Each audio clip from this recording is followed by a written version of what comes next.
Today I'm going to be drawing my mum's horse and giving it to her as a Christmas present. I'm also going to be walking you through the entire process,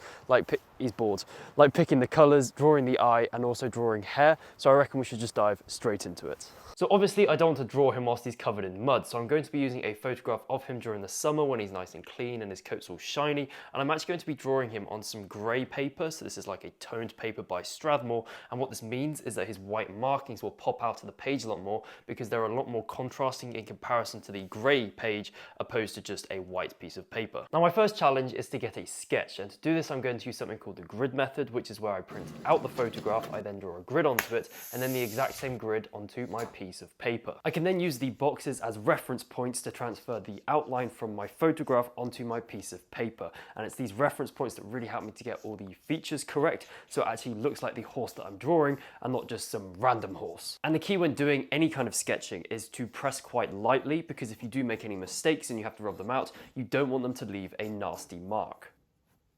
So I'm really happy with how this sketch is looking, and in total to draw the grid onto the photograph, to draw the grid onto this piece of paper, and obviously to sketch it, took just over an hour to complete, but there are still two really important things that I need to do before I start colouring it in. The first thing I do is erase the grid lines that are furthest away from the subject so they're not smudging everywhere whilst I'm colouring it in, and the second thing I do is I go over the entire sketch with a kneadable eraser to pick up any of the excess graphite that would otherwise mix with the pigment and make it look all muddy. So the sketch is now all prepared, ready for colouring, and my colouring process always starts in the same way by doing a base layer using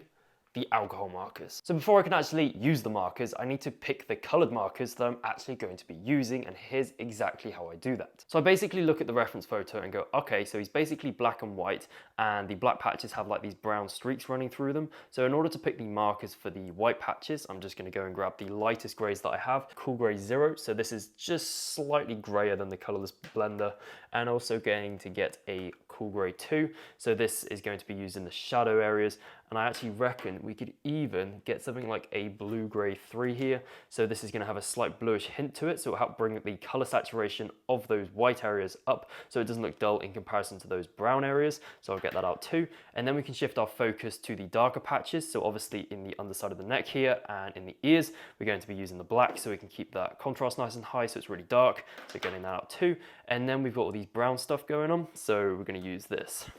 chestnut browns. This is going to be quite nice in these areas here, so getting that out. We're also going to be using a load of different greys, so I'm going to be using a Cool Grey 8, so this is going to be used to blend between the black and some of the darker browns, so getting that out too.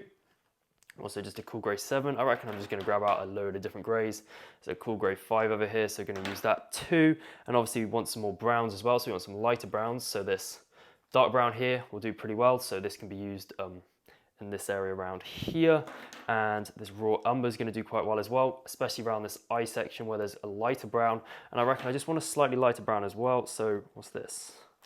Brown grey, that looks perfect for this colour around here. So I can now go and use the markers on the sketch, and I'm basically just pulling out the most obvious areas of tone and colour from my reference photo and putting them down onto my piece of paper. And I'm also using like really short flicky strokes in order to start to indicate some of the hair details, so I've got a really good idea about where the hair is flowing before I go in with the coloured pencils a bit later. So I just want to point out that I'm not actually going to be doing any marker work in the eye, because obviously it's a very small detailed sections, and any errors that I make here can really mess it up, and obviously the tip of an alcohol marker is very, very big, and the chances of me putting dark pigment in a place where it shouldn't be is very high. So I'm going to leave that for the pencils a bit later, and yeah, let's dive straight back into it. Now you may be wondering why I'm actually doing a base layer and not just going straight in with the pencils, and the reason is actually very simple. It's because when you put pencils on top of an already coloured surface, they look a lot more vibrant than they would if you just put them straight onto the colour of the paper. And another reason I do a base layer is because obviously markers can cover the page in pigment a lot quicker than what pencils can, so you can really quickly get a nice accurate blueprint for where all the tones and colours need to go, so that you can get really focused into the details with the pencils and not have to worry about the general form and whether what you're doing is in the right place. So that is the marker base complete, and it took me around 2 hours to complete, and it is now time to start on the coloured pencil work, and I'm going to be beginning at the eye. And the reason I'm starting at the eye is because it's the point where all the sole is contained, and if you mess it up, you may as well just start again, because no amount of good shading on the fur can fix it, because it will always just look weird if the eye is weird. So let me break down exactly how I draw horse eyes. I'll start by coming in with a nice sharp dark pencil and just outline the darkest shadows. And it's really important here to draw what you see, not what you think you see. I'm then going to use a sharp white pencil to go and add in all the highlights. So I then look at the reference photo and go, okay, so his eye is brown and this upper eyelid is going to be casting a shadow onto the eyeball itself. So I'm going to be using one of my darkest browns, so the walnut brown here, just to add in the shadow. And I'm also using this walnut brown to do some of the shadows that weren't quite dark enough to be black, but still need to be a bit darker than the colors that I'm going to use next. And one of these lighter colors is the Nugget. So I'm not quite using this in the brightest highlights yet, but I'm just using it to blend between that walnut brown and these lighter areas. So what I'm now going to do is come in with the raw umber, so this is a nice light brown, and just go over this entire eyeball section, and what this does is it will blend everything that we've just done together. But I am making sure to leave the brightest highlights. So what's happened here is, because I've come in with a lighter pencil over the top of some darker colours, it's reduced the contrast, so I now need to come back in with some of the darker colours like the black and the walnut brown to bring the contrast back up to give the eye some life. And then what I'm going to do is I'm going to come back in with the Nugget and blend those darkest areas that we've just re-established to the lighter areas. And that has reduced the contrast, so I'm going to come back in with the black pencil just to bring it back up again. Now before I add in the eyelashes, I just want to do a bit of the shading around the eye, so I'm going to be using a variety of greys for this. So I'm actually going to be coming in with, I think this is a cool grey 5 first, just to jot in the main shadows around the eye. And what I now want to do is just add a bit of colour to these grey areas using the Nugget. I'm then going to come in with a cool grey 2 just over these highlights, because they are a bit too bright at the moment, and then I'm going to use the walnut brown just to add to the shadows a bit more. I'm just using the black pencil to re-establish the bottom of the eyelid, using the cold grey 1 just to curve this off, and I'm then going to use the dark indigo just to give it a bit of a blue tinge. I'm just going to use the ivory in this highlight on the top here just to give it a bit of a yellow tinge, and I'm just going to go back in with the raw umber here and there just to give a smidge more colour. And I reckon I just need to thicken up this shadow at the top here, and I can then use the white pencil to add in the highlights. And it's really important that during the entire process that I've just shown you, that you leave like the back here relatively free of pigment, so that the white pencil actually has something to grip onto in terms of the tooth of the paper. And to do the eyelashes, I'm doing like a flicking motion in an angle. And to define the individual lashes a bit more, I'm going to be using the dark indigo. I'm just going to jump back in with the white pencil just to define a couple more as well, just making them a bit brighter, so the really, really bright highlighted hairs. And just by looking at the reference photo, I think the front bit here just needs to be a smidge darker. And boom! I can then move on to doing the pencil work around the eye, and it's worth pointing out here that the hair is so short that at this distance away from the subject, we can't really see any hair details at the moment. So I have actually drawn it really quite smoothly, but as we get further to the neck and up to the ears and to the front of the face, that's when we start to encounter some of the hair details, and I'll go into exactly how I do that a bit later on in the video. So I've now spent about an hour and a half doing the pencil work on the eye and around the eye, but what I'm going to do now is just take a break from it and work on the ears. So obviously the inside of the ear is actually really dark, but it's still important that you get the hair direction correct. So the hair at the top of the ear will be pointing pretty much directly upwards, and as it gets further down in the ear, it starts to descend in the angle, or like fan out, if that makes sense. And I hope you can see that in my drawing. And obviously he doesn't have a forelock or even a mane. So if you'd like to see a specific video where I go into depth on how to draw manes and forelocks, just be sure to leave a comment down below. Now when it came to doing the brow band here, I did actually struggle a bit, because obviously you had all those little gems, and it was really important to obviously make them in keeping with the perspective. So the ones that were furthest away needed to be smaller than the ones that were closest to us, and then doing this helps to give it that nice 3D look. So all of this section here is actually looking pretty good, but before I go and move on to the rest of the face here, I actually want to move to the left here, so that I'm not going to be working over myself whilst I do the neck. And when I do this bit here, you'll really start to see the power of using the white pencil on top of the tanned paper. So I'm not just using the white pencil for this, I'm actually using a sky blue and also a cold grey 1 in the shadows. And as I've already said, you can just see how much it pops off the page due to those lighter colours being so contrasting in comparison to the colour of the toned paper. Now I do want to point out that if you are drawing a horse that doesn't have these really big white patches, I would still recommend doing it on white paper because obviously you will not have this effect. So overall this is looking pretty good now. I've just obviously finished the white part of the neck here, but I actually want to go a bit more into depth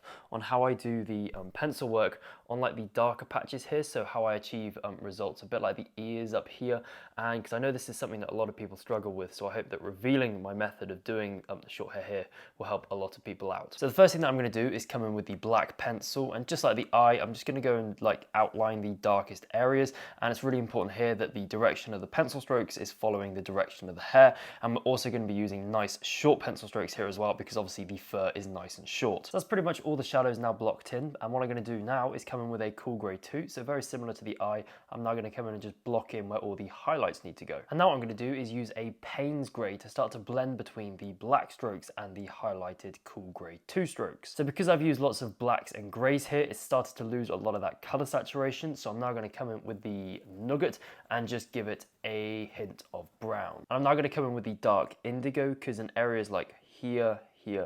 and also up here, I can see like some blue streaks just kind of running through them. So yeah, using this dark indigo just to add those in. So what we have here is basically a nice outline of where all these shadows and the highlights need to go, as well as some of the intermediary tones. But what I need to do now is basically repeat everything I've just done in multiple layers, and by each layer it will gradually get smoother because the pencil pigment that I'm putting down will mix with the pigment that's already down on the page and create a really nice smooth effect. And I cannot stress the importance that your pencil strokes need to be following the direction that the hair is going in. So I'm pretty happy with how this is looking. I think there's definitely some things that need tweaking here and there, but I've now spent just over an hour and a half working on just this hair bit alone, and if I'm being honest, I'm a bit bored of it. So what I'm going to do is I'm going to go work elsewhere and then come back to it with fresh eyes, and then when I come back to it, hopefully I'll see some things that I've missed this time round. So I'm just coming into the front of the face, and you can see again just the power of that white pencil on the front blaze here. And one thing I want to talk about now is using blues on the leatherwork, and the reason I do this is to bring up the color saturation so the leatherwork doesn't look dull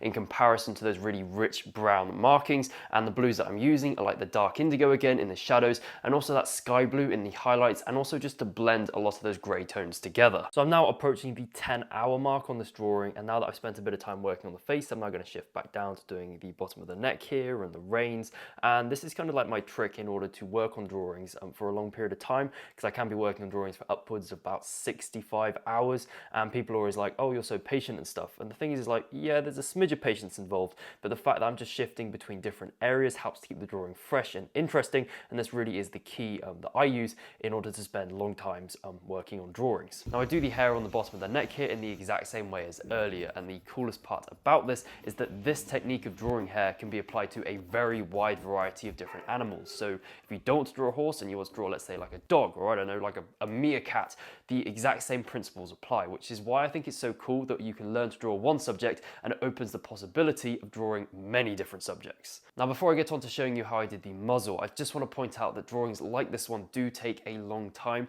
and I know lots of beginner artists, they just spend about like an hour or two and expect like this really good drawing, and unfortunately it just doesn't happen like that, because you do have to spend that time just picking up on all those smaller details, and it's these smaller details that combine together to form this really intricate piece. So the hair around the muzzle is very short, so just like around the eye, I made it nice and smooth, but I did make sure that the pencil strokes were almost wrapping around it as though the muzzle is a cylinder. And when it came to doing the whiskers, I made sure to use a really sharp white pencil and ensured that not all the whiskers went in the same direction. I did put some randomness into it so it does look natural, and I also used some of the beige red and also some of the greys in order to add some whiskers as well, just to show a bit of depth. And I also went round and added in some shadows to the whiskers as well using the dark indigo. So in total this drawing took about 16 hours to complete, and I'm pretty sure my mum's going to really like it because it's probably one of my best horse drawings I've ever done. And if you'd like to see more videos just like this one, be sure to hit that subscribe button, and I shall see you in the next one, which should appear somewhat on screen around about now.